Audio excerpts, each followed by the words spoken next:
Estimados participantes, la Escuela Nacional del Indecopi agradece su presencia y les desea muy buenas tardes. Es un placer dirigirme a ustedes y poder darles la más cordial bienvenida a la videoconferencia del día de hoy, titulada Protección al consumidor para programas vacacionales y pasajes aéreos. Mi nombre es Ciro Apaza Cámara y soy coordinador de ejecución de actividades académicas de la Escuela Nacional de Defensa de la Competencia y de la Propiedad Intelectual.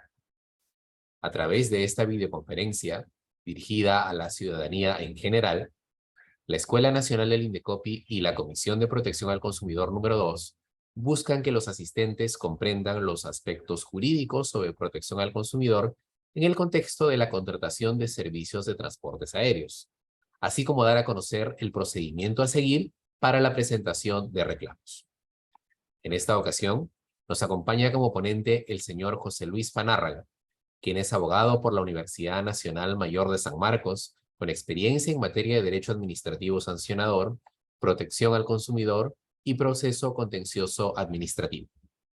Actualmente, él labora en la Comisión de Protección al Consumidor número 2 del INDECOPI, como especialista legal en la resolución de procedimientos administrativos en materia de protección al consumidor. Antes de dejarlos con nuestro ponente, expreso, a nombre de la Escuela Nacional del INDECOPI, nuestra gratitud por su interés y puntualidad y les doy nuevamente la bienvenida a esta videoconferencia. Adelante, José Luis.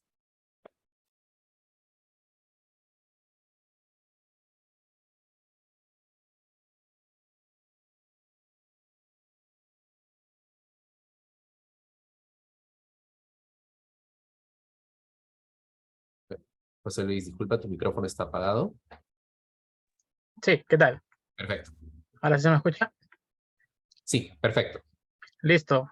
¿Qué tal? Bienvenidos, buenas tardes con todos. Como ya lo expresó Ciro, mi nombre es José Luis Fanárraga.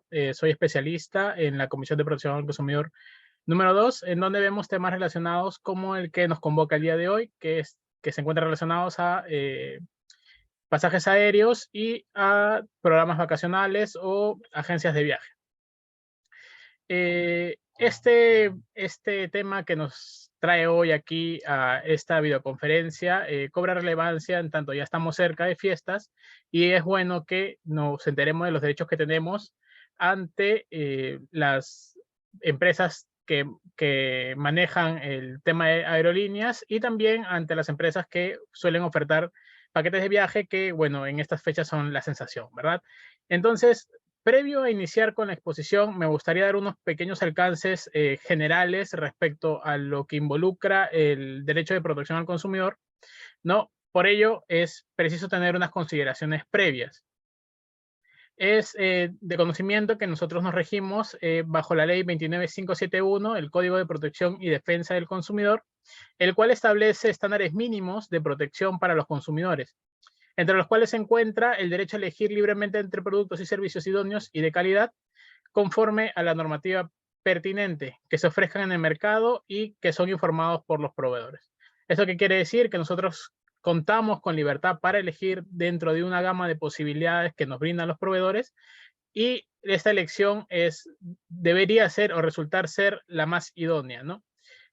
¿Qué nosotros basamos como fundamento para tomar una decisión de consumo? Es precisamente la información que nos brindan los proveedores, tanto en su publicidad como en los contratos o tal vez ofrecimientos en un establecimiento comercial o a través de un número telefónico. Entonces, esto nos da paso al siguiente concepto que quiero brindarles, que es el deber de información. El deber de información, como ya les he indicado, el código establece estándares mínimos para la protección a los consumidores y uno de esos estándares es justamente la obligación que tienen los proveedores de brindar información suficiente, veraz, de fácil comprensión, apropiada, oportuna y fácilmente accesible para los consumidores para que nosotros podamos optar y tomar decisiones de consumo acertadas o teniendo conocimiento de todo lo que implica la adquisición de determinado bien o determinado servicio. Este deber de información cobra relevancia porque sin existir esta imposición por parte de la norma, los proveedores encontrarían habilitados a ofrecer productos sin que nosotros nos encontramos suficientemente informados sobre ello. Además, esto nos permitirá como ya lo he mencionado, elegir correctamente según nuestros propios intereses si queremos adquirir determinado bien o determinado servicio, ¿no? En este caso, por ejemplo, podríamos hablar de derecho a información respecto de los términos y condiciones que implican un pasaje aéreo, los servicios que se van a brindar en determinado paquete turístico, que son los temas que nos convocan el día de hoy. Esto también implica una prohibición para los proveedores. Esta prohibición se basa en qué? En que ellos no deben proporcionar información falsa o no deben omitir, brindar información a los consumidores que posteriormente nos puedan hacer caer en error. Es decir, si yo fuera una agencia de viajes y les digo, este paquete es todo incluido, no van a tener que pagar ni un solo sol, y posteriormente usted les digo, no, pero sí tienen, posteriormente a la celebración del contrato, les digo, ustedes tienen que hacer el pago de tasas de uso, el pago de impuestos, de traslados, por ejemplo. Esto sería claramente una información falsa. En tanto, yo como proveedor, les brindé la información de que todo iba a estar incluido dentro del paquete. ¿Qué conllevó esta información falsa? Que finalmente ustedes optaran por celebrar conmigo un contrato de adquisición de un servicio que finalmente no resultó ser como ustedes esperaban. Y justamente esa coincidencia entre lo que uno espera y lo que finalmente recibe es lo que nos va a llevar al siguiente concepto, que es el deber de idoneidad. ¿Qué es el deber de idoneidad? Simplemente es la correlación entre lo que se ofrece o lo que uno esperaría por la naturaleza de determinado producto o servicio y lo que finalmente termina recibiendo. Por ejemplo, yo quiero adquirir un vehículo, lo mínimo que esperaría es que ese vehículo avance, pueda prender las luces, pueda prender las direccionales, etc. Entonces, es lo que yo espero de ese vehículo, lo que genera y lo que puede terminar de determinar, o sea, puede terminar siendo determinante para yo poder decir que determinado bien o determinado servicio es idóneo para mí. Tal es el caso de yo adquiero un pasaje de avión para irme de aquí a Madrid y resulta ser que en la fecha estipulada, que son las fechas de mis vacaciones, determinada aerolínea decide cancelar mis vuelos. Los pasajes ya no me son útiles. Yo tenía la expectativa de viajar a través de esa aerolínea en la fecha en la que nosotros habíamos pactado, habíamos celebrado el contrato de consumo y finalmente esto no se dio. Entonces, el servicio que me brinda la aerolínea ya no resulta ser idóneo para mí. Lo mismo en el ejemplo anterior que explicamos respecto a los paquetes de viaje de una determinada agencia. Aquí me quiero detener un poco porque el deber de idoneidad implica también ciertas garantías.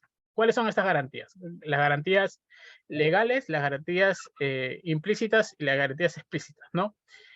¿Cuál es la diferencia? Que unas se encuentran determinadas en la ley, ¿no? Que son derechos inherentes a nosotros que ya están determinados en la ley, como por ejemplo el derecho que tenemos todos de endosar nuestros pasajes a otras terceras personas que se encuentran establecidas en el Código de Protección al Consumidor. Otro, por ejemplo, es la entrega de copias del contrato que también se encuentran establecidas en el Código de Protección al Consumidor. Luego tenemos las explícitas, que son las que están estipuladas en la publicidad, en el contrato que celebramos con determinado proveedor, la cual vincula a las partes. Es decir, si un proveedor me ofrece determinada característica de un producto bien, este debe ser cumplido en tanto hay un pacto entre consumidor y el proveedor. Estas garantías explícitas no pueden contradecir las garantías legales por el orden de prelación que existe y que también está determinado en el código. Y luego tenemos las garantías implícitas, que son las que yo esperaría de un determinado bien o servicio. Como ya les mencioné, si yo adquiero un vehículo, lo mínimo que esperaría es que el vehículo avance. Si yo adquiero un pasaje de avión, lo mismo esperaría es que la aerolínea me traslade de un punto hacia el otro. Entonces, eso es lo que implica también las garantías que están relacionadas al deber de idoneidad. En ese sentido, los proveedores son responsables de la idoneidad de sus productos y de sus servicios, lo cual se encuentra estipulado en el artículo 19. Muy bien, entonces, teniendo en consideración estas cuestiones generales, es importante tenerlas en cuenta para el posterior desarrollo de la presente exposición, porque dichas estipulaciones son transversales a casi todos los temas específicos del derecho de protección al consumidor. En ese sentido, vamos a dar ya paso a desarrollar el tema en específico que nos ha convocado el día de hoy. En ese sentido, es preciso preguntarnos, si nosotros nos encontramos en una situación en la que creemos que nuestros derechos se encuentran vulnerados, o en una situación en la que estamos por abordar un vuelo, no sabemos, y ocurre un retraso, nos cancelan el viaje, o sobrevenden los pasajes en el vuelo, ¿cuál es la normativa que me va a proteger a mí como consumidor? ¿Y cuáles son las alternativas que esta normativa me va a brindar? Pues bien, pasemos a mencionar cada una de ellas para que ustedes puedan tener conocimiento de las mismas y en su próximo viaje puedan encontrarse informados de cuáles son sus derechos, ¿no? Primero tenemos, obviamente, al Código de Protección y Defensa del Consumidor. Como ya les indiqué, esta es una norma que da unas garantías mínimas, establece la base para la protección al derecho del consumidor, lo cual va a permitir la protección efectiva de nuestros derechos. Aquí tenemos derechos tales como el derecho de devolución, el derecho de reparación, el deber de idoneidad de los proveedores, el deber de información, la prohibición de discriminación, entre otros, se encuentran recogidos en esta normativa, ¿no? Que como ya les dije, si bien no hay un apartado específico para lo que es el tema de transporte aéreo, las disposiciones que ya les he mencionado son transversales a este tipo de servicios. Entonces, podemos hacer uso del código para proteger nuestros derechos, tal como vamos a ver más adelante. Posteriormente, también tenemos la Ley de Aeronáutica Civil del Perú y su reglamento. Esta, entre otras cosas, regula en sí el servicio o la actividad del transporte aéreo aquí en territorio peruano, ¿no? Habla de licencias, de cuáles son las partes intervinientes en temas aeronáuticos, sanciones, la actuación de los transportistas, la actuación o temas relacionados con carga, con transporte de pasajeros, etc.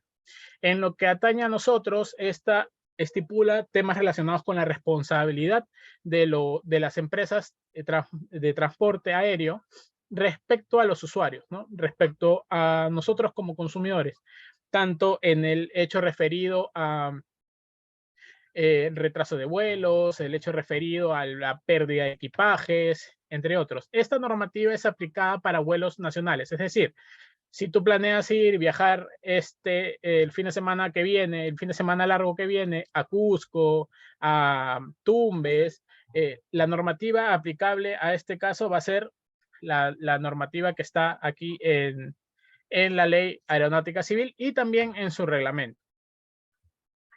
Y luego, a nivel internacional, tenemos dos cuerpos normativos que son los que nos van a coadyuvar a verificar cuáles son los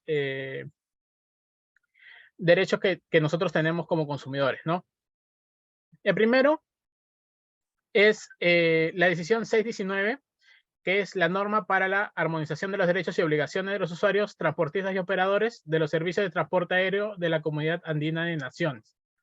Esta decisión aborda temas relacionados con el transporte aéreo que son aplicables cuando hablamos de vuelos que salen de un país miembro de la comunidad, que son 4 países, Bolivia, Colombia, Ecuador y Perú, o cuando es un vuelo que viene de un tercer país, que es el vuelo es de propiedad o pertenece a alguna de estas naciones y se dirige a una de estas naciones, es que nosotros podemos aplicar la decisión 619. Decisión muy importante porque esta nos permite o nos establece supuestos de cuáles serían la actuación que debería brindar una aerolínea en caso de que suceda un retraso del vuelo que le es imputable a ella, la cancelación del vuelo, la sobreventa, cosas por ese estilo. Entonces, esta decisión dicta medidas de seguridad que nos van a ayudar a nosotros como consumidores a que la posible afectación que suframos por este tipo de actos se vean disminuidas, ¿no? Entonces, esta norma establece supuestos que vamos a revisar más adelante cuando ya entremos a profundidad. Y luego está el convenio sobre la responsabilidad civil del transportista aéreo. Este es el convenio Montreal del año 1999. En este encontramos normativa aplicable a los vuelos internacionales que no son de la Comunidad Andina de Naciones. Aquí vamos a encontrar temas relacionados con la pérdida de equipajes, la responsabilidad de los transportistas aéreos respecto a daños que puedan sufrir los pasajeros. Aquí ya vamos más a un tema de accidentes, más que un retraso de vuelos o temas por el estilo, ¿no? Entonces, que son temas que no necesariamente vamos a abordar en la presente charla, pero lo que nos atañe a nosotros nos importa mucho lo relacionado con la pérdida de equipajes o la demora en entrega de equipajes, que es algo que también vamos a ver más adelante. Entonces, a modo de conclusión de este bloque, tenemos que las 4 normas que nos van a acompañar a nosotros como consumidores van a ser el Código de Protección al Consumidor, la Ley de Aeronáutica Civil, la decisión 619 de la Comunidad Andina de Naciones y el Convenio de Montreal de 1999. En caso de la Ley de Aeronáutica Civil, la vamos a aplicar cuando hagamos viajes nacionales. La decisión 619 se va a aplicar cuando tengamos que hacer un viaje de aquí a otro punto del mundo o cuando el vuelo es operado por un operador perteneciente a un país de la CAN. Y para los demás supuestos está el Convenio de Montreal de 1999.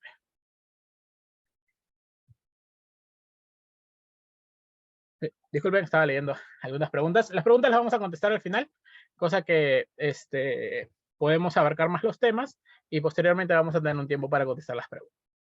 Listo. Antes de iniciar con el tema relacionado con los problemas que tienen muchas aerolíneas o los problemas que se pueden suscitar en caso de algunas aerolíneas, vamos a hablar de un tema importante que son las agencias de viajes mayoristas y minoristas. ¿Qué entendemos por agencias de viajes? La agencia de viajes son aquella persona natural o jurídica que realiza una actividad de organización o mediación o asesoría de ventas o operación de servicios turísticos a un determinado, bueno, dependiendo de su característica, ¿no? Puede ser que lo haga directamente a usuarios o puede ser que actúe como el organizador, el planificador del paquete de viajes y esto se ha trasladado a otro tipo de agencias de viajes.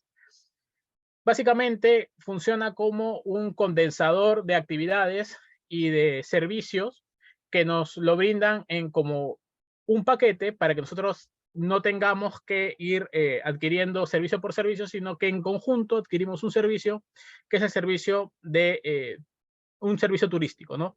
Que puede implicar alojamiento, traslados, ingreso a, no sé, centros históricos, por mencionar algo, ¿no?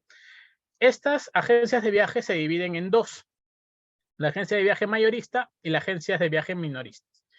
Las agencias de viaje mayoristas son aquellas que organizan el paquete, es decir, ellas juntan estos servicios que se van a brindar en conjunto a determinado usuario y lo condensan en un plan. No, por ejemplo, un paquete a Cancún, con todo incluido, hoteles, visitas a algún lugar histórico, todo eso, todo ese plan, todo ese cronograma es armado por una agencia de viajes mayoristas. ¿Cuál es la particularidad? La agencia de viajes mayoristas no puede ofrecer su paquete directamente a los consumidores. Entonces, para poder hacer llegar ese servicio que ellos brindan, utilizan como intermediarios a las agencias de viajes minoristas, que son en efecto las que se encargan de poner a la venta esos paquetes que elaboran las agencias de viajes mayoristas. Aquí la relación y la responsabilidad que tienen las agencias de viaje minoristas y que ya ha sido establecida por la sala es que ellos son encargados de velar por la información que se brinda respecto a los paquetes y también todas las gestiones que se tienen que realizar respecto a estos. Es decir, si hay algún tema relacionado con pérdida, en qué hotel se van a hospedar, qué aerolíneas con qué aerolínea van a volar, cuándo la fecha de los paquetes, todo eso lo va a ver la agencia minorista. Ahora, un tema que no está contemplado específicamente en el cronograma aquí que tenemos para el día de hoy y que es importante tocar es el tema relacionado con las agencias de viaje que suelen ofrecer programas de afiliación.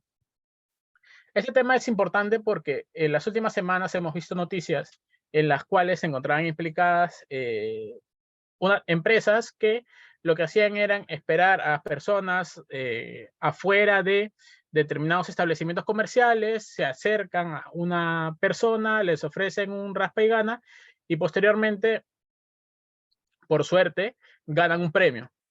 ¿Y qué es lo que tienen que hacer para recabar ese premio? Tienen que ir a determinado establecimiento para escuchar una charla y que le ofrezcan servicios turísticos. Muy bien. Lo que resulta aquí es que mucho de este tipo de empresas lo que utilizan son métodos comerciales agresivos o engañosos. ¿Qué es lo que hacen? Captan tu atención como consumidor a través de un premio. Puede ser a través de un raspa y gana, puede ser a través de la invitación a una cena, puede ser a través de la entrega de un paquete de viaje gratuito, entre comillas. ¿Para qué? Para captar tu atención y que tú puedas trasladarte a sus locales y puedas escuchar sus planes de viaje. ¿Qué es lo que sucede en estos establecimientos? La mayor parte de las veces nos encontramos con sitios con mucho ruido, eh, ofertas. El vendedor va a querer colocar el paquete que está vendiendo, escuchamos muchas ofertas, no nos permiten leer con tranquilidad el contrato que estamos suscribiendo. Muchas veces nos piden nuestras tarjetas de crédito para acceder a supuestos sorteos de paquetes de viaje. No, a veces ni siquiera quieren entregar el premio que habían ofrecido para que tú asistas a dicho establecimiento y el cual no te encuentres obligado a escuchar la charla, ¿no? ¿Qué es lo que sucede aquí?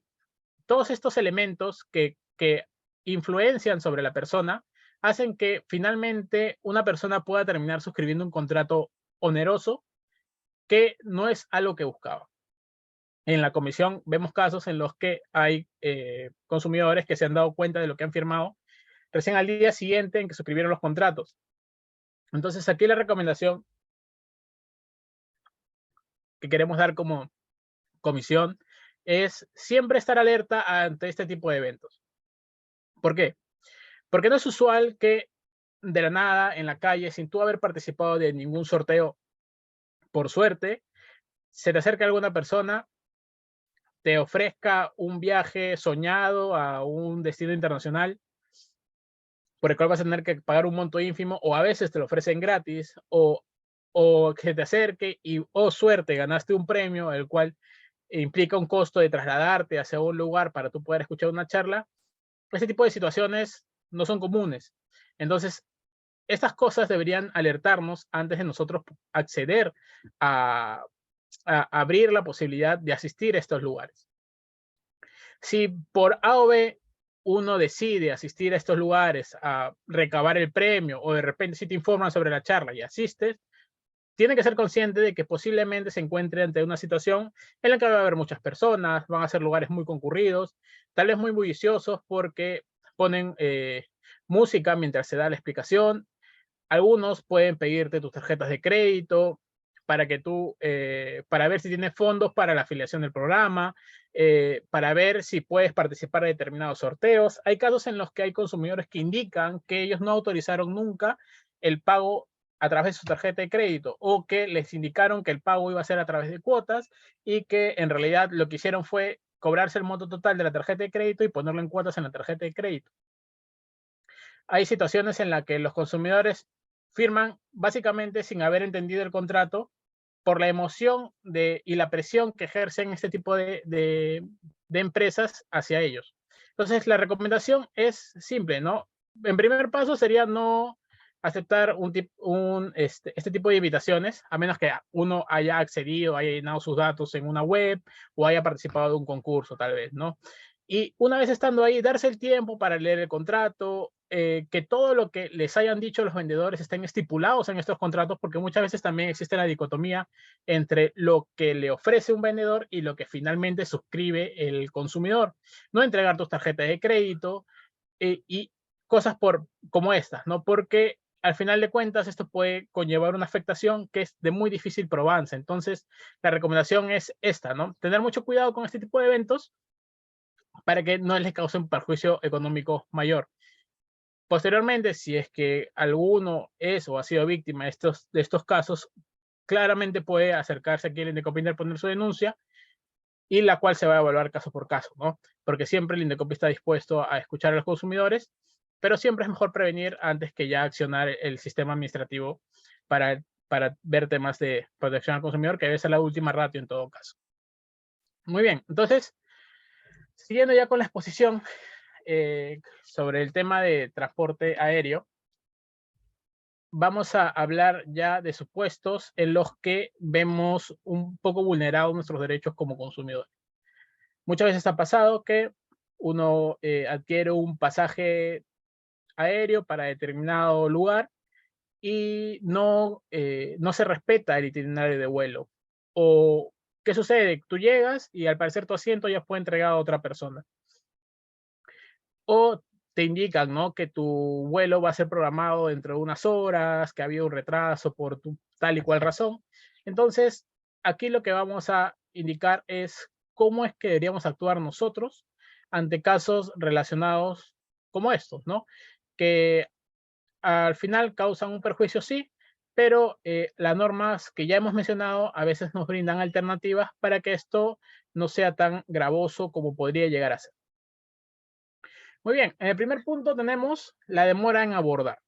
¿Qué significa esto? Uno llega, está programado la salida de su vuelo para determinada hora y finalmente no se respeta la hora de salida.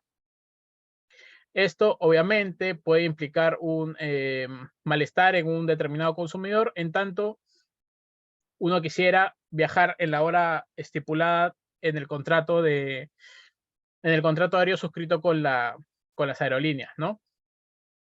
Entonces, si la espera, porque la decisión 619 nos permite o establece determinadas alternativas para aminorar ese tema de la espera a que se reprograme o que se inicie el vuelo ya pactado con la aerolínea, ¿no? Si la espera es más de 2 horas y está dentro del rango de 4 horas, las aerolíneas se encuentran obligadas a entregarte un refrigerio y una llamada telefónica al destino que mejor te parezca. Entonces, si nos encontramos en un rango de espera de 2 a 4 horas, estos son los beneficios, entre comillas, o los atenuantes de nuestro malestar que nos tienen que vender las aerolíneas. Posteriormente a ello, si la espera se hace más larga y nos encontramos dentro del rango de 4 horas y menor a 6 horas, lo que le corresponde a las aerolíneas es brindarnos un refrigerio adicional a lo que ya se ha mencionado. ¿Qué quiere decir esto? Que, por ejemplo, yo tengo mi vuelo a, no sé, a Madrid a las 4 de la tarde y el vuelo se retrasa. Ya son las 9 de la noche y aún no puedo abordar mi vuelo. Lo que le corresponde a la aerolínea es, además de brindarme el refrigerio y la llamada que ya se ha mencionado, le corresponde brindarme la cena. ¿Por qué? Porque esto lo establece la decisión ya mencionada y es un aliciente a nuestra espera, ¿no? La espera de tantas horas esperando abordar un vuelo que estaba programado para un determinado horario.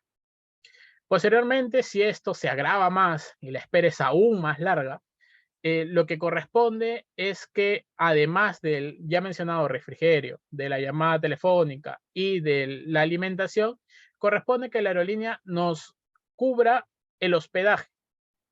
Es decir, si pasa ese transcurso de tiempo, nosotros tenemos derecho a que nos paguen un hospedaje y además que nos paguen el traslado hacia dicho hospedaje. Puede encontrarse fuera del aeropuerto, entonces la aerolínea tiene que asumir dicho costo. Asimismo, la aerolínea tiene la obligación de entregarnos a nosotros como consumidores el 25% del valor del tramo que no se ha utilizado. Es decir, pongamos un ejemplo, si mi vuelo a España me costó $1,000, por decir algo, la aerolínea tiene que entregarme el 25% del valor del vuelo por la demora. Esta entrega de dinero se tiene que dar, debe ser instantáneo, o sea, debe ser en ese momento o a través de un medio de pago que yo escoja, o sea, que escoja el consumidor. Aquí hay que tener claro en algo. Esto es una obligación de las aerolíneas. Esto no debería ser iniciado de parte por los consumidores. Esto constituye ya algo establecido para que las aerolíneas actúen en caso de que se den estos supuestos. Entonces, si por ejemplo, pero a pesar de ello, hay algunas veces que este tipo de medidas de seguridad no se respetan entonces nosotros tenemos que dejar constancia de que ante la ausencia de el cumplimiento de la aerolínea, nosotros estamos actuando como consumidores y estamos solicitando que se nos brinden esas medidas de seguridad que están establecidas en la decisión de la Comunidad Andina de Naciones, ¿no? Como les indico, esto es una obligación ya de las aerolíneas, pero es importante que las personas también actuemos porque podemos ver vulnerados nuestros derechos y también por desconocimiento, ¿no? Entonces es importante saber esto. Aquí es importante tener en cuenta que hay otros supuestos en los que también puede incurrir una aerolínea. En este caso, también se presenta la cancelación del vuelo y el overbooking o la sobreventa de vuelos. La sobreventa de asientos, perdón.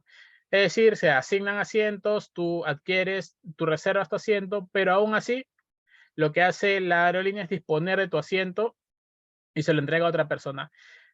Esta práctica en estricto no se encuentra prohibida.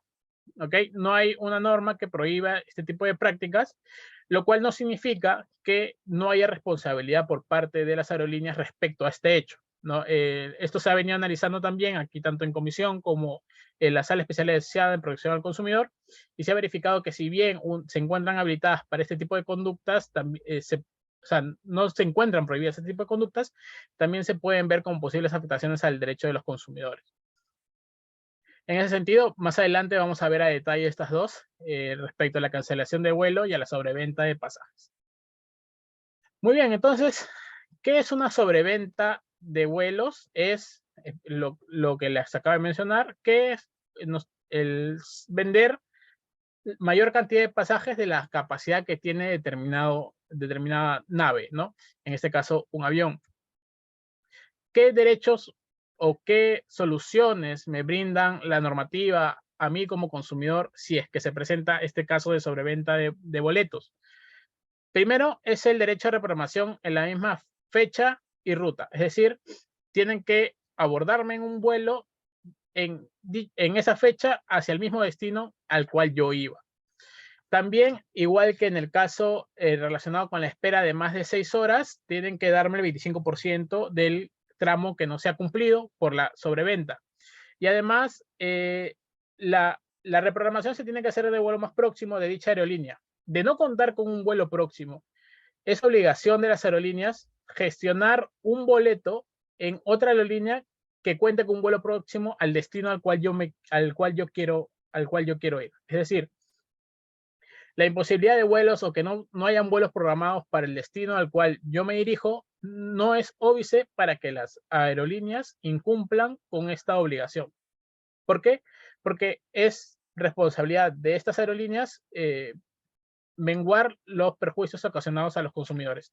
En este caso, gestionar la adquisición de un boleto a través de otra aerolínea. Este tipo de situaciones se dan a veces, se dan con conocimiento de los usuarios, ¿no? Esto aplica también para los usuarios voluntarios. Es decir, si se da cuenta de que sí, en efecto, ha habido una sobreventa de vuelos y la aerolínea solicita pasajeros voluntarios que quieran abordar el vuelo siguiente, igual aplican estas medidas de seguridad para aquellos que decidan abordar el vuelo que viene y no el vuelo pactado con la aerolínea. Y aquí también tenemos la cancelación del vuelo. La cancelación del vuelo es un tema un poquito más sencillo, por así decirlo, entre comillas, porque la sola cancelación ya implica el hecho de que a ti te deban reembolsar el dinero que tú pagaste por dicho vuelo.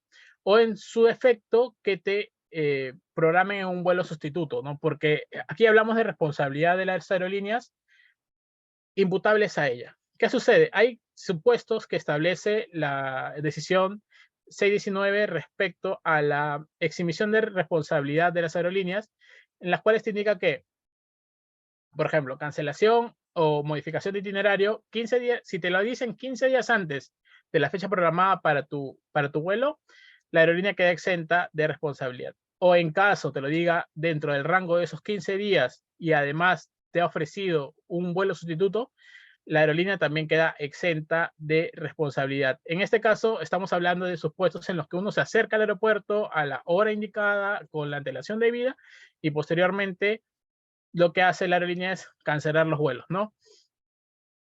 En ese caso, como ya hemos hablado con el tema respecto a las demoras, si el vuelo sustituto, o sea, el vuelo que va a reemplazar al vuelo cancelado, no es en el mismo día en el que se iba a dar el vuelo programado de manera primigenia, este tiene que ser, tienen que darnos las medidas de seguridad que corresponderían a este hecho, ¿no? Es los traslados al aeropuerto, la alimentación y el alojamiento, hasta en la fecha en que se dé en efecto la nueva programación de vuelo, ¿no? Listo, en ese caso, como ya hemos visto, en los casos en caso de cancelación de vuelos, de demoras de vuelos, tenemos estos supuestos, ¿no? En los que, mal que bien, las aerolíneas se encuentran obligadas a brindarnos determinadas alternativas para que nuestra espera o nuestra afectación se vea reducida de alguna manera. Ahora bien, ya avanzando ya con la exposición, ya en el último tramo de la exposición, vamos a hablar de la pérdida y demora en la entrega de equipajes. Aquí, como ya les había mencionado, existe normativa diversa respecto a la aplicación de qué sucede con nuestros equipajes, ¿no? La decisión de la comunidad andina no desarrolla en sí supuestos en los que nos encontremos respecto a la devolución de dinero o cosas por el estilo respecto a los equipajes. Entonces nosotros vamos a basar nuestro análisis en la ley aeronáutica civil, en el Código de Protección al Consumidor y en el Convenio de Montreal de 1999. En ese sentido, resulta lógico que ante la pérdida de equipaje o la destrucción del equipaje, resulta lógico que nos devuelvan el dinero, en tanto el equipaje posteriormente ya no va a poder ser devuelto, ¿no? Lo que sí podría suceder en la demora. Ahora, aquí es importante indicar lo siguiente. Como recomendación, es necesario que sepan que si van a llevar algún artículo de valor dentro de sus maletas y teniendo la posibilidad de que éstas se puedan extraviar o dañar durante el camino, o puedan ser víctimas de robo durante el camino o el trayecto a su destino, es importante que esos objetos de valor que ustedes tengan sean declarados. ¿Por qué? Porque si ustedes no declaran estos objetos, lo que va a suceder es que nos vamos a ir a la aplicación estricta de la norma. ¿Ok? Entonces, la norma establece que, por ejemplo, el Convenio de Montreal establece que ante la pérdida de un equipaje se establece un monto determinado por pasajero. En el caso de la Ley Aeronáutica Civil, establecen un monto, un valor determinado por kilo del equipaje declarado. Es decir, no se va a tomar en cuenta los elementos que tú tenías dentro de tu equipaje, sino que simplemente van a ir a un elemento más objetivo, que es el tema del peso o el tema del pasajero. En ese sentido, les reitero la recomendación de que si van a hacer un viaje y van a traer algún elemento de valor, tipo un artefacto eléctrico, una consola de videojuegos, joyas, por así decirlo, lo declaren. Porque si se suscitan estos hechos, ustedes van a tener un sustento para pedir que la aerolínea les devuelva el íntegro de lo que ustedes tenían en sus maletas. Caso contrario, no van a poder no van a poder tener el valor que ya perdieron por sus maletas, ¿no? Muy bien, entonces aquí es más o menos un bosquejo general de lo que es las situaciones de pérdida de maletas, ¿no? En este caso tenemos, en caso de vuelos internacionales, por pérdida, aplicamos el artículo 22.2 del Convenio de Montreal, ¿no? El cual te habla de que se entrega hasta 1,000 derechos especiales de giro por pasajero. ¿Qué son los derechos especiales de giro? Son valores que otorga el Fondo Monetario Internacional, en donde toma cuenta 5 monedas, ¿no? La moneda norteamericana, la china, el yen japonés, la libra y el euro. Entonces, el valor, este valor, esta unidad va a tener un valor determinado. En el presente caso, este valor se va actualizando día con día. En el presente caso, al día de ayer, este valor se encontraba en 4.82 821,390 soles. Es decir, si se te pierde la maleta en dirección hacia un país extranjero, tienes que multiplicar lo que te concedan por el valor que te acabo de indicar o el valor el día en que suceden estos hechos, ¿no? La normativa peruana, que es en este caso la Ley de Aeronáutica Civil, también recoge este supuesto, en donde, como les indicaba, ¿no? Si es que no hay una declaración de lo que tú estás llevando en tu maleta, lo que va a suceder es que te van a dar el valor de este valor multiplicado por 17 por cada kilo que tú tenías en tu maleta. Es decir, si tú tenías una maleta de 10 kilos, que es lo que usualmente dejan llevar para aquí, para vuelos nacionales, el valor que te van a resarcir a ti por tu maleta es de 170 derechos especiales de giro, que es el monto que que les acabo de indicar, multiplicado por 170. Entonces, eso es más o menos lo que vas a recibir. Por eso la recomendación de siempre declarar lo que llevas de valor en tu equipaje, ¿no? Luego también tenemos el tema relacionado con las demoras en la entrega. Aquí ya se ha desarrollado diversos pronunciamientos por parte de la sala y de la comisión, en los que, por ejemplo, demora la entrega del pasaje, de la maleta durante 7, 8 días que tú te vas al extranjero. ¿Qué es lo que sucede? Aquí, lo que implica esto es que tú has incurrido en un gasto para suplir esos elementos que no han llegado contigo a tu viaje. Estos gastos tienen que ser reconocidos por la aerolínea, porque como es imputable a ellos la demora en la entrega de dicho equipaje, esto tiene que ser resarcido.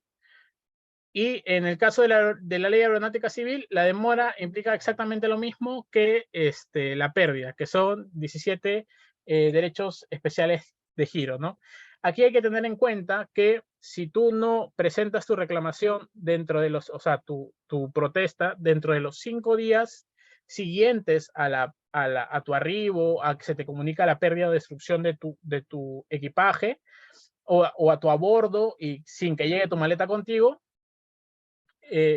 aquí no se te va a hacer efectivo los derechos que están consignados ahí. ¿Por qué? Porque se va a presumir que tu equipaje sí llegó. Entonces, es necesario que nosotros como consumidores, ante situaciones como estas, actuemos y nos pronunciemos ante la aerolínea de que en efecto nuestro equipaje ha sido destruido, nuestro equipaje ha sido hurtado, nuestro equipaje no ha sido entregado con el tiempo debido, ¿no?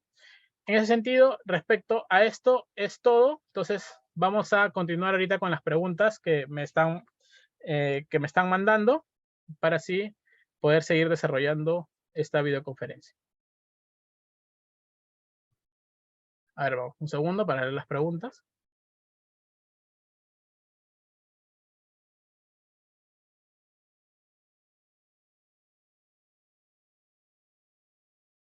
En este caso, una usuaria pregunta que cuál sería la ruta a seguir si, como consumidora, el viaje se cancela o la aerolínea desea mandarla en otro avión de otra aerolínea. ¿Qué se debe hacer en ese momento? En primer momento, como ya hemos mencionado, en caso de cancelación de vuelos, si la aerolínea está en el deber de reembolsarte lo que tú has gastado en tu pasaje o en todo caso, programarte un vuelo próximo. Esto podría implicar que te manden en otra aerolínea en efecto, ¿no? Pero usando un poco la razonabilidad, sería razonable que te mande en las mismas condiciones en las que tú adquiriste tu boleto. En ese sentido, tú tienes dos opciones. Puedes aceptar o como puedes no aceptar el hecho de que la aerolínea te quiera imponer otro vuelo. Lo que sí es importante mencionar aquí es que esto puede ser en actuación a la propia normativa. Entonces, una vez que tú puedas venir aquí a instancias administrativas, lo que puede suceder es que la aerolínea lo que diga es, yo traté de cumplir y la señorita no quiso acceder a la opción que yo le daba para brindarle solución. En ese sentido, yo lo que recomendaría es dejar constancia de tu reclamo, dejar constancia de que no te encontrabas de acuerdo con dicho cambio, ¿no? En el tema de la cancelación de vuelo también es necesario dejar constancia, ¿no? Que se deje constancia de la cancelación injustificada, pero si tu urgencia es viajar, yo optaría por la solución que me da la aerolínea en ese momento. Posteriormente se verá si es que ha habido algún daño o un perjuicio, pero en ese momento creo que lo más viable sería que se tomen las soluciones que te dan por lo menos, porque son las soluciones que brinda la normativa finalmente, ¿no?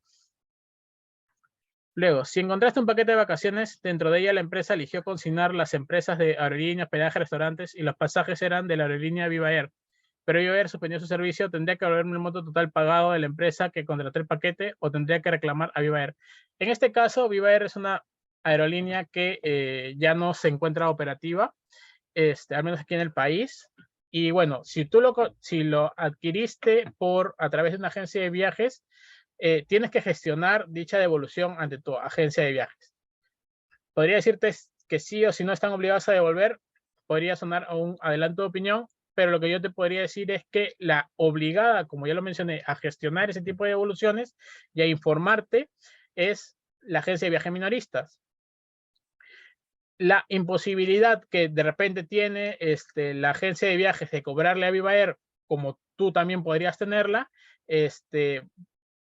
podría darse en el marco ya de sus actuaciones, ¿no? En ese caso sí podríamos seguir un procedimiento contra Viva Air, pero lastimosamente, al parecer, la aerolínea ya no tiene personería aquí en el Perú.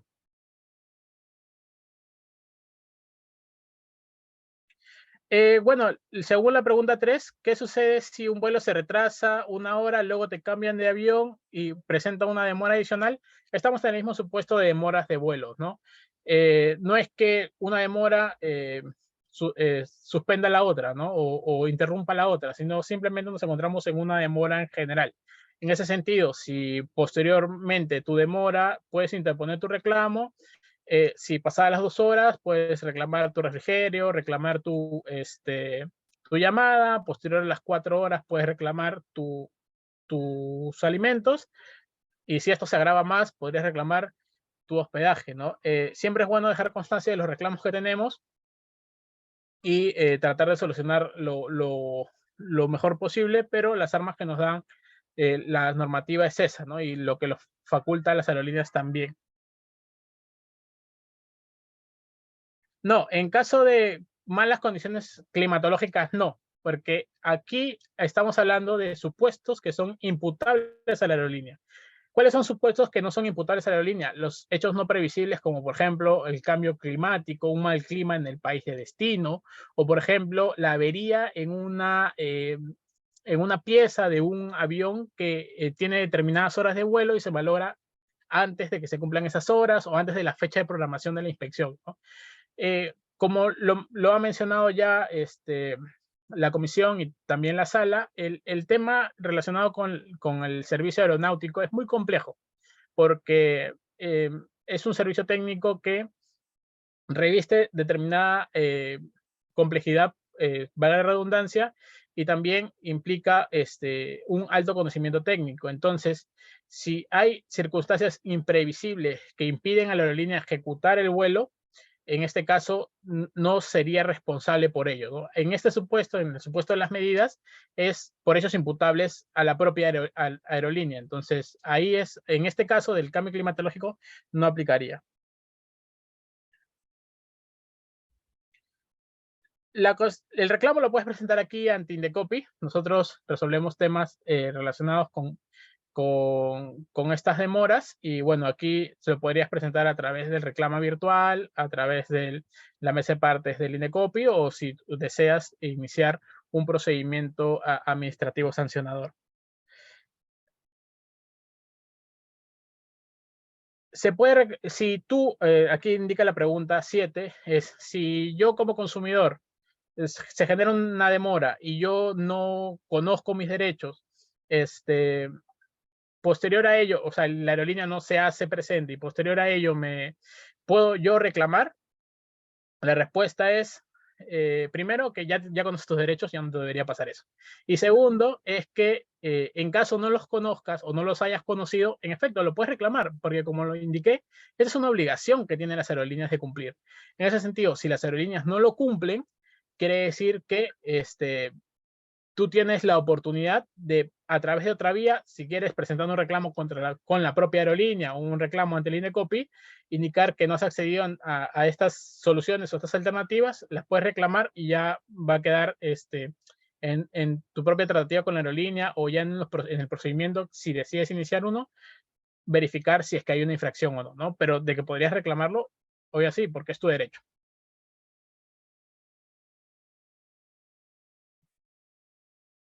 La reprogramación tiene que hacerse in situ, o sea, en ese lugar en el cual se te encuentran atendiendo. Hay la posibilidad de que lo puedas realizar, no sé, te digan, ¿no? Quiero realizarlo vía internet o puedes realizarlo vía telefónica, ¿no? Lo necesario. Ahora, es que la solución del problema te la den en ese mismo lugar, ¿no? Y que te den las alternativas de solución. Puede ser también vía virtual, puede ser, pero va a depender ya de la actuación de cada aerolínea y la actuación de cada consumidor respecto a las necesidades que tengan en ese momento, ¿no? Porque va a haber consumidores que no van a tener el tiempo para realizar una tramitación vía virtual, sino van a necesitar tener la urgencia de que se reprograme el vuelo en ese mismo momento. Entonces, va a depender de urgencia también.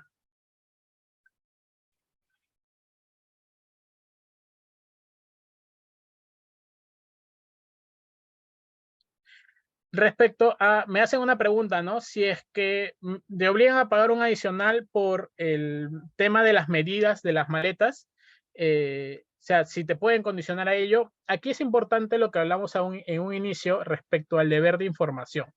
Entonces, tú te debes ceñir a lo que te dice tu contrato aéreo. ¿En dónde lo encuentras esto? En tu boleto, en tu ticket aéreo. En tu ticket aéreo van a haber condiciones en los cuales debe encontrarse establecido el tamaño y las medidas de la maleta. Si en tu contrato se encuentra establecido dichas medidas y se te han sido debidamente informadas, obviamente no cabría un reclamo, ¿no? Porque está consignado en el contrato y es algo que se ha pactado entre las partes.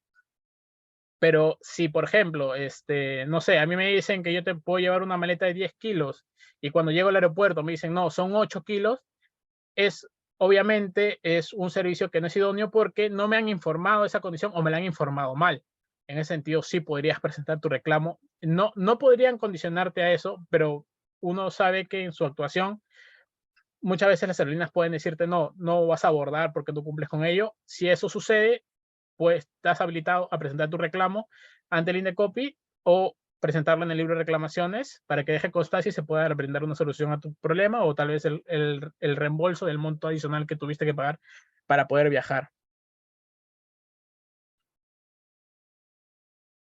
Sobre si no se hace cargo de reprogramar el vuelo cancelado, tienes las vías administrativas para interponer tus quejas, tus denuncias o tus reclamos, ¿no? Que es la autoridad va a velar por el cumplimiento si es que hay alguna posible afectación, ¿no?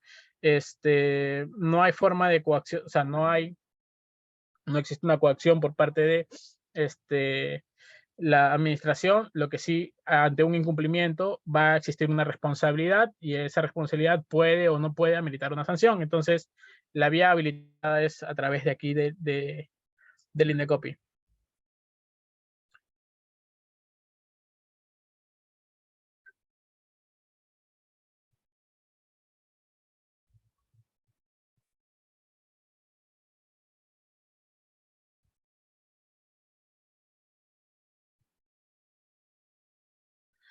A ver, aquí me preguntan qué sucedería si la aerolínea no le quiere brindar las medidas de protección. Si se debería dejar constancia en el libro de reclamaciones, dado que el libro de reclamaciones tiene el plazo para responder de 15 días. Y luego, si cubren sus gastos, se podría solicitar la devolución. Muy bien, aquí primero hay que indicar que tienes que estar en los supuestos establecidos en el tema de la demora. Una vez que tú estás en esos supuestos, como ya lo indiqué, es obligación de las aerolíneas brindarte esos alicientes a ti como consumidora porque la demora le es imputable a ellos. Si tú dejas constancia en el libro de reclamaciones, lo que tiene que hacer el proveedor es, ante un defecto denunciado por ti, es responderte indicando que ese defecto no ocurrió. En este caso, si nos ponemos en ese supuesto en el que pasaron 8 horas y no te brindó ninguna medida de seguridad, el proveedor tendría que acreditar que en efecto te las brindó. ¿Ok? Si no hay constancia de ello, entonces no habría manera de defender dicho reclamo. Se deja constancia en el libro de reclamaciones para que tú posteriormente puedas venir a la administración pública y puedas hacer efectivo tus derechos, ¿no? Y solicitar el reembolso de los gastos que correspondían cubrir a la aerolínea. O que también llegues a un acuerdo con la propia aerolínea directamente en reconocimiento del defecto que pudieran haber brindado en su servicio. ¿Cuánto tiempo tengo para poder reclamar? No hay un tiempo. O sea, por ejemplo, para iniciar un procedimiento sí tienes un tiempo de 2 años. Para el tema desde que se inició la afectación, ¿no? Para iniciar un procedimiento. Para el tema de las quejas del equipaje y todo eso, normalmente son 5 días desde que tomas conocimiento, desde que llegas al lugar de destino, para que se te pueda hacer, y tienes que presentar un reclamo para que se te pueda hacer efectivo el tema de la devolución de la maleta. Pero un plazo en sí no hay. Lo que sí puede ocurrir es que ante la demora en tu interposición de reclamos, no haya manera de cómo probar que en efecto sucedió esto o que no se te dieron las medidas de seguridad. Obviamente, ya esto es un tema procesal que se ve a nivel de procedimiento administrativo, pero mientras antes, mejor, ¿no? Si lo puedes hacer y estás en el aeropuerto y puedes presentar tu reclamo, creo que lo mejor sería ponerlo inmediatamente, por más que no tengas un plazo para interponerlo.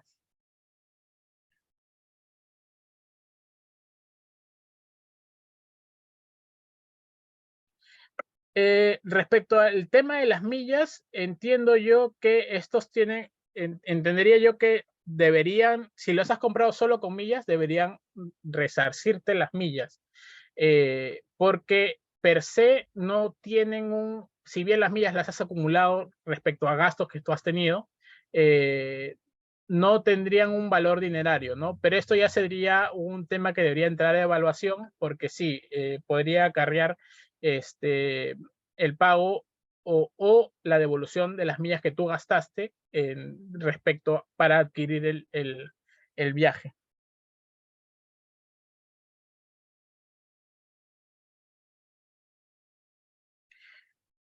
Si la aerolínea cancela el vuelo, pero lo reprograma, en ese sentido, claro, ¿qué sucede?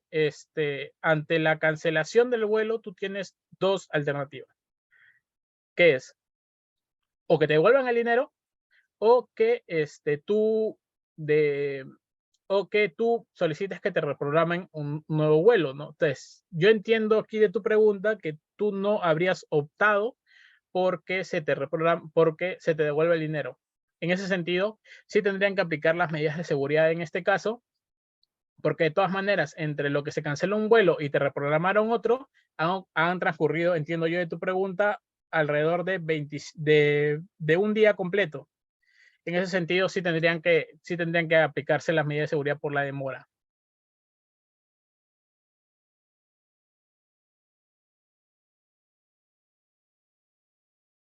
En este caso, si el caso se da de Canadá hacia aquí, es el convenio de Montreal, aunque bueno, si es el destino de Lima, puedes aplicar la Corte, la decisión 619.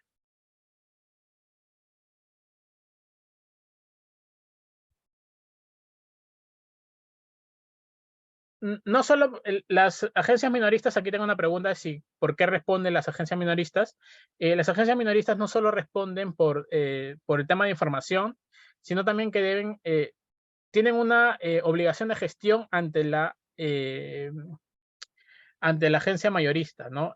Como es el intermediario, ellos tienen que velar por el cumplimiento también del paquete de viaje. Entonces, si tú dices, oye, no me han cumplido con llevarme a tal sitio, entonces lo que va a hacer la agencia minorista es comunicar esto a la agencia mayorista para que ella dé solución al problema, ¿no? En ese caso hablamos justamente de una intermediación.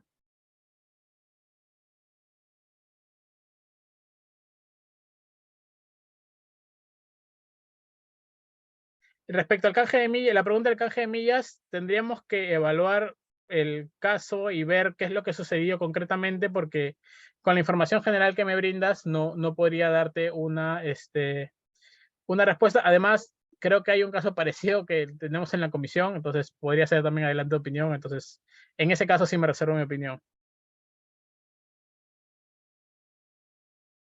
Depende. Me dices cuál es el plazo para que la aerolínea nos dé una respuesta a tu retraso de vuelo. O sea, no hay un plazo para que te indique, oye, se va a retrasar el vuelo. Pero lo que sí va a suceder es que va a tener un plazo para responder tu reclamo, que es el plazo que tienes de los 15 días hábiles de interposiciones de reclamo, que están estipulados en el código. Bueno, el tema del condicionamiento por la mochila ya lo respondimos.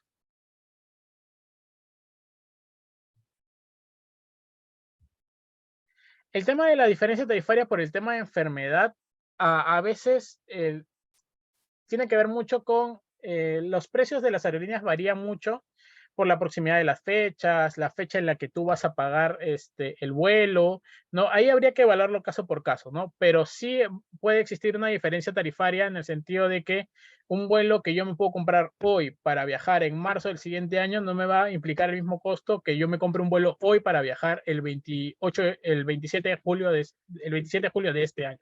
Entonces, habría que evaluarlo eso casito por casito.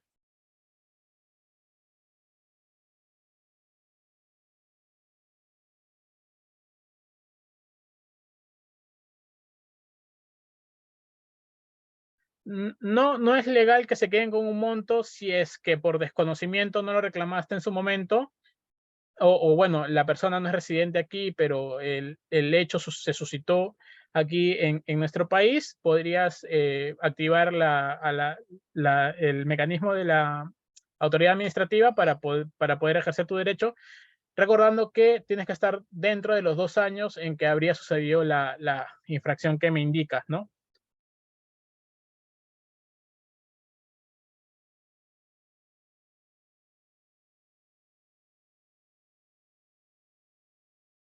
En este caso, sí habría que, en el caso, aquí me indican, ¿no? Si hay un accidente, no se sabe si es responsabilidad del aeropuerto o de la aerolínea.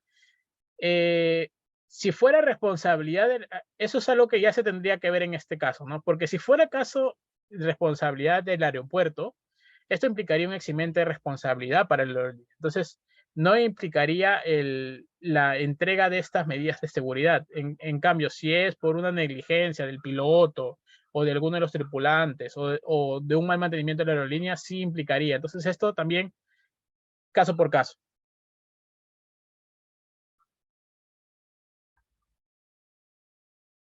En las normas citadas anteriormente, puedes encontrarlas, me preguntan, ¿no? ¿En dónde pueden encontrar la responsabilidad de las aerolíneas en los casos antes citados? Puedes encontrar en la decisión 619, en la Ley de Aeronáutica Civil y su reglamento, y también en el Convenio de Montreal de 1999. Ahí hablan expresamente de lo que es responsabilidad de los transportistas aéreos. Ahí puedes encontrar información.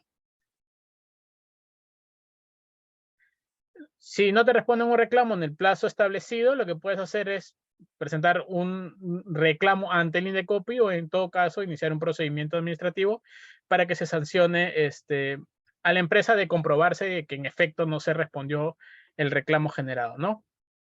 Bueno, esas son todas las preguntas que tengo hasta el momento. No sé si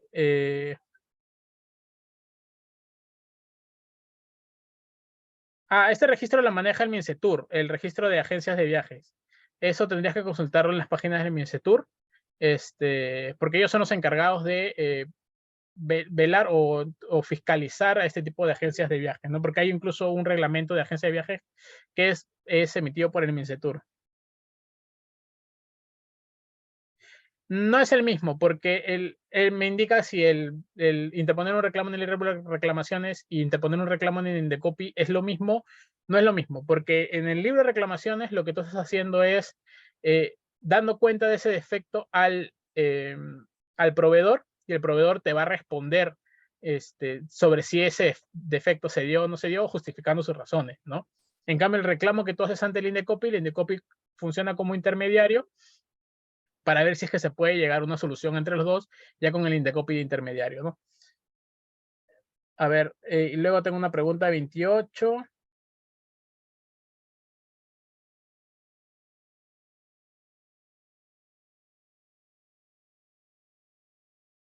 En este caso, en el caso de la última preguntita respecto a las millas, sí, en este caso sí me voy a abstener de responder porque en la comisión tenemos un casito parecido y sería ya emitir un adelanto de opinión, porque sí me estás dando bastantes detalles. Entiendo la inquietud, ¿no?, que a veces puede causar este tipo de temas, pero en este caso sí me abstendría de responder esto porque puede colisionar un poco con mis funciones como servidor público. ¿Alguna pregunta adicional a la gente de la escuela? No sé si habrá algo más. No, ya no contamos con más preguntas. Vamos a proceder con el cierre de la actividad académica, no sin antes agradecer la excelente exposición del doctor José Luis Fanárraga y la participación de todos los asistentes. Los esperamos en una próxima actividad. Muchas gracias. Muchas gracias a todos ustedes y gracias por su compañía.